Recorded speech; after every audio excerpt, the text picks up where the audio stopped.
ताई कौन है इस घर में? करो जो मन में आए करो। क्या हुआ अंजलि, तुम इतने गुस्से में क्यों? गुस्सा ना करो तो क्या करूं? सारा दिन रात चौकीदारी करते रहते हो लेकिन फिर भी बचता ही क्या है? इतने से पैसे देते हैं ये गांव वाले। कितनी बार कहा है ये काम छोड़ दो लेकिन नहीं। तुमने तो जैसे कसम खा रखी है काम करने की। कब से कह रही हो कोई ढंग का काम देख लो। हाँ तो इस काम में बुराई क्या? 2 पैसे कम ही तो मिलते हैं, लेकिन भोलेनाथ की सेवा तो हो ही जाती है। देख लेना एक दिन ऐसा ना हो कि तुम्हें ये काम बहुत भारी पड़ जाए।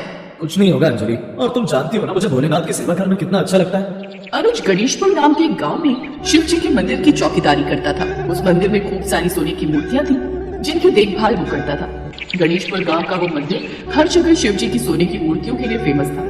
यहाँ तो कितनी सारी सोने की मूर्तियां हैं, इसे चुराकर तो अच्छी खासी कमाई कर सकता हूँ। अब ये बात राका चोर जाकर अपने और चोर साथियों को बताता है।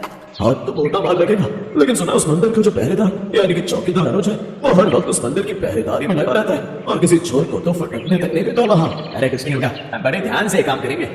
अगली रात वो सभी चोर रात के अंधेरे में उस मंदिर की ओर निकल पड़ते हैं। उस रात अनुज मंदिर की चौकीदारी कर रहा था और रात को बाहर खाट लगाकर उस पर लेट गया। लेकिन आधी रात को उसकी आंख लग गई। तभी उसे कुछ अजीब सी आवाज आई, जैसे कोई मंदिर का दरवाजा तोड़ने की कोशिश कर रहा है।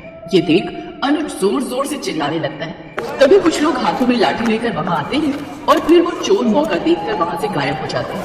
तुम ठीक हो ना अनुज? हाँ शिव जी की तरह से सब ठीक है।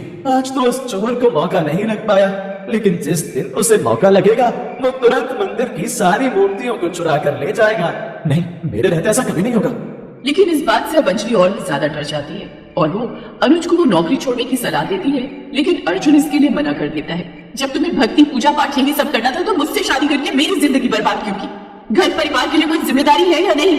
जितना मुझसे हो सकता है मैं तुम्हारे लिए करता तो हूँ। पेट भरने के लिए 2 वक्त की रोटी चैन से मिल जाती है, और भला क्या चाहिए? और मुझे मेरे भोलेनाथ पर पूरा विश्वास है, वो बड़े दयालु हैं। और अभी तो फिलहाल मुझे उन सोने की मूर्तियों का ख्याल रखना होगा। ऐसे कुछ दिन बीत जाते हैं। कुछ दिन बाद फिर वो चोर उस मंदिर में आते हैं, लेकिन इस बार वो पहले अनुज को बुरी तरह से मारते हैं और उसे मार मार कर घायल करते हैं। अनुज के सर से खून निकलने लगता है। दर्द के मारे अनुज जोर जोर से चीखने लगता है। उसकी आवाज सुनकर कुछ लोग वहां आते हैं और एक बार फिर वो चोर वहां से भाग जाते हैं। जल्दी से सभी लोग उसे अस्पताल लेकर जाते हैं जहां डॉक्टर उसका इलाज करते हैं। लेकिन अनुज का ध्यान तो अभी भी मंदिर की ओर ही था। अगले दिन वो चोर फिर से मौका देखकर उस मंदिर की ओर आने लगते हैं, लेकिन इस बार अनुज उन सबकी बुरी तरह पिटाई करता है। छोड़ दो हमें। और तुम एक दिन में इतनी जल्दी ठीक हो गए कैसे आ गए? तुम तो हॉस्पिटल में थे, फिर यहाँ कैसे आ गए? मैं यहाँ कैसे आया उससे तुम्हें मतलब नहीं। बस इतना ध्यान रखना, आज के बाद कभी इस मंदिर के आसपास भटकना भी मत, और अनुज से पंगा ना ही लो तो बेहतर रहेगा। वो उन दोनों की खूब पिटाई करता है। डर के मारे वो तीनों वहाँ से भाग जाते हैं और अपने सरदार यानी राका को जाकर सारी बात बताते हैं। सरकार वो तो एक ही दिन में अस्पताल से वापस आ गया। तुम तीनों ना किसी काम के नहीं हो, तुमसे इतना सा काम भी नहीं हुआ। तुम सबसे एक मामूली सा आदमी नहीं समझ रहा। जानते हो ना सबसे खतरनाक चोर हूँ मैं आसपास के सभी गांव का। अब लगता है मुझे खुद ही जाना होगा, मुझे खुद ही उन मूर्तियों को चुराना होगा। तुम तीनों की बस की बात नहीं है ये। उधर बेचारा अनुज अभी भी अस्पताल में बेहोशी की हालत में था, लेकिन अभी भी उसका पूरा ध्यान मंदिर की उन मूर्तियों पर ही था। वो बेहोशी की हालत में भी लगातार शिव जी का नाम बोले जा रहा था। साथ ही मंदिर की चिंता उसे अभी भी सताई जा रही थी। हे भोलेनाथ मेरे मंदिर की रक्षा करना। तभी उसे एक तेज चमत्कारी रोशनी नजर आती है जिसमें से भोलेनाथ निकल कर आते हैं। तुम चिंता मत करना अनुज, मैं हूं ना, मैं सब संभाल लूंगा। ये कहकर शिव जी अंतर ध्यान हो जाते हैं। उधर राका अपने साथियों के साथ एक बार फिर उस मंदिर में चोरी का प्लान बनाकर चोरी करने चला जाता है। वो वहाँ पहुँचता है तो देखता है कि अनुज पहले से ही वहाँ मौजूद है। वो अपने साथियों के साथ मिलकर अनुज को आज खत्म करने की सोचता है। आज तो मैं से बाहर कर लाऊंगा, बहुत कर ली इसने उस मंदिर की रक्षा, लेकिन अब और नहीं। चलो साथियों। लेकिन वो ये नहीं जानता था कि अनुज नहीं बल्कि उसके रूप में स्वयं महादेव बैठे हुए।